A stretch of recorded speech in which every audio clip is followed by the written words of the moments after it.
Buat kalian yang pengen jadi gamer secara instan, pasti bingung gimana cara rekam game dan wajah secara bersamaan. Tenang, itu pakai alat kekinian dan bukan skincare cabe-cabean. Ya udah, biar intronya nggak kelamaan. Selamat menonton.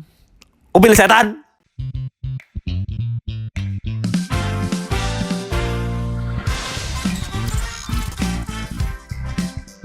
Halo Mara, guys di sini. Dan di video kali ini kita akan bahas sebuah alat yang berfungsi untuk membantu kalian saat kalian punya niat besar untuk menjadi YouTuber gaming. Tapi sebelumnya, buat kalian yang baru pertama kali mampir ke channel DKID, jangan lupa klik tombol subscribe untuk berlangganan konten-konten menarik tentang teknologi di channel DKID. Dan yang paling penting, nyalakan tombol loncengnya supaya kalian dapat notifikasi kalau DKID upload video baru. Dan juga like video ini kalau kalian suka konten-konten yang ada di channel DKID. Langsung aja kita bahas alat tersebut. Nah, ini dia alat yang aku maksud, yaitu AverMedia Live Gamer Mini. Alat kecil ini bisa menangkap gambar serta suara yang dihasilkan dari HP kalian ataupun dari perangkat mobile kalian. Seperti yang kalian tahu, akhir-akhir ini game di HP atau di tablet kalian tuh lagi tren banget dan view-nya juga lagi banyak-banyaknya. Kemudian YouTuber gaming juga lagi banyak. Nah, makanya HDMI Capture menjadi solusi saat kalian pengen main game dan merekam di waktu yang bersamaan. Dan di video kali ini kita akan bahas AverMedia Live Gamer Mini yang bodinya tuh kecil dan gak lebih besar dari telapak tangan kalian. AverMedia Live Gamer Mini ini punya bentuk kotak biasa sih ya, nggak terlalu mencolok. Karena ini adalah gaming gear yang seharusnya nggak mencolok juga. Karena sesuai fungsinya hanya sekedar menangkap gambar dan suara. Di bagian desain menurut aku simple dengan warna hitamnya. Kemudian ada mereknya yaitu AverMedia Live Gamer Mini seperti ini. Kemudian terdapat dua soket input, yaitu USB yang berfungsi untuk power dari AverMedia Live Gamer Mini ini, kemudian HDMI in dan HDMI out. Dan lampu indikator ini akan menyala biru dan berkedip saat kalian harus menginstal softwarenya. Kemudian warna biru saat terkoneksi dan warna merah saat merekam game dari HP kalian. Jadi cara kerjanya seperti ini, dibagi USB sebagai power. Kemudian HDMI in kalian bisa gunakan HDMI split seperti ini, yaitu kabel HDMI yang punya dua jalur, yaitu kabel HDMI itu sendiri dan kabel ke HP kalian. Kemudian kalian tinggal colokkan, jadi minimal USB yang kalian butuhkan itu ada dua. Dan harus kalian pertimbangkan kalau kalian punya laptop yang punya soket USB yang nggak terlalu banyak. Oke, setelah tersambung ke komputer atau ke laptop kalian perlu mendownload beberapa software yang kalian harus dapatkan di website resminya AverMedia. Kemudian yang bisa digunakan untuk melakukan rekaman ataupun juga streaming itu adalah AverMedia Rig Central 4. Kalian juga bisa gunakan software lainnya seperti OBS ataupun XSplit. Kita langsung buka aja, karena ini software resminya dari AverMedia, kita gunakan AverMedia Rig Central 4. Nah, interface-nya akan seperti ini. Yang pertama kalian perlu lakukan adalah setting dulu di bagian sini, yaitu media share atau output foldernya itu mau kalian taruh di bagian mana.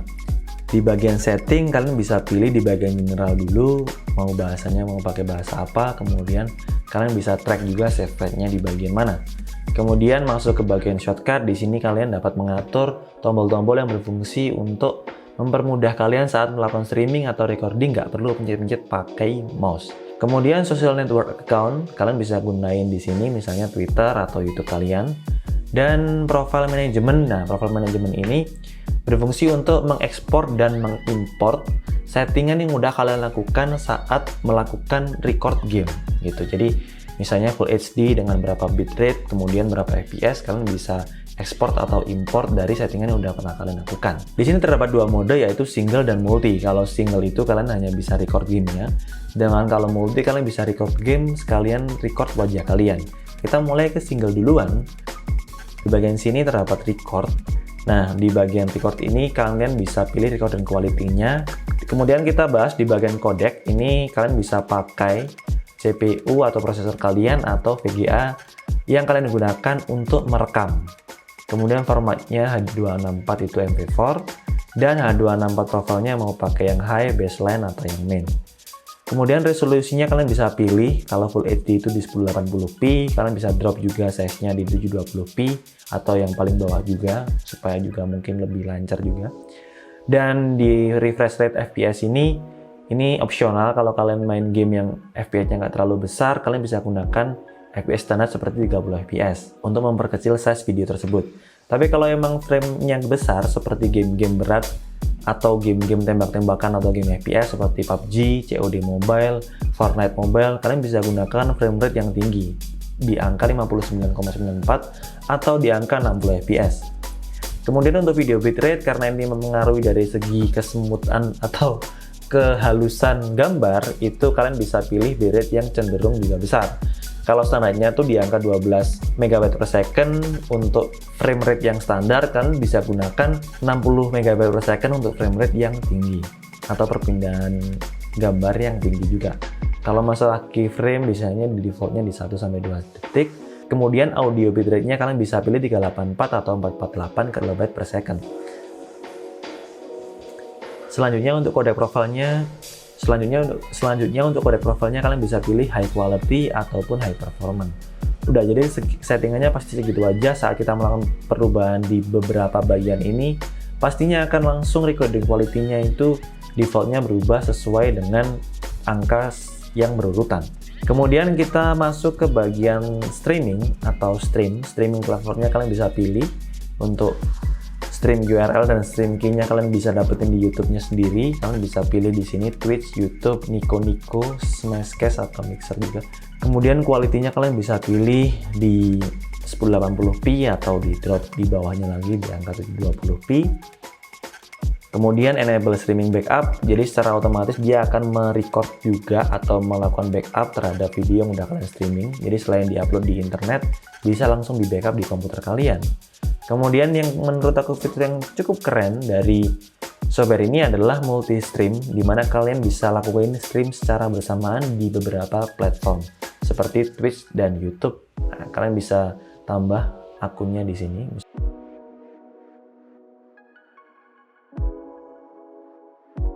Di multi capture ini kalian bisa lakuin record game sembari record muka kalian. Jadi kayak gini, tinggal ditambahin add gini, dan karena kita pakai laptop otomatis ada webcam-nya, atau kalian bisa pakai komputer yang ada webcam atau pakai kamera juga bisa.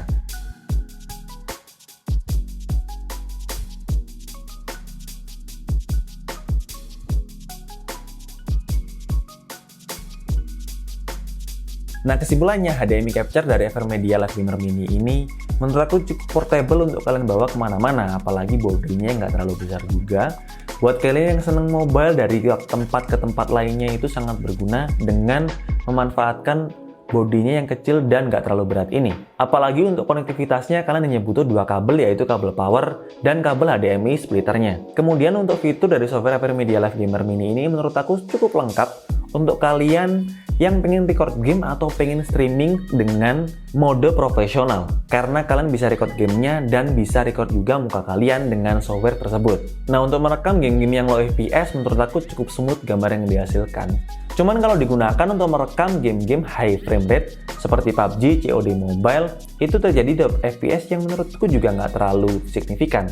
Nah, gimana menurut kalian? Atau kalian mau sharing pengalaman juga menggunakan AverMedia Live Gamer Mini ini? Langsung aja tulis di kolom komentar. Dan segitu aja untuk video kali ini. Semoga review dari AverMedia Live Gamer Mini ini bermanfaat. Like video ini kalau kalian suka, dislike aja kalau kurang suka, dan jangan lupa subscribe channel DKID supaya kami semakin semangat lagi membuat konten-konten tentang teknologi dan berbagi kepada kalian semuanya.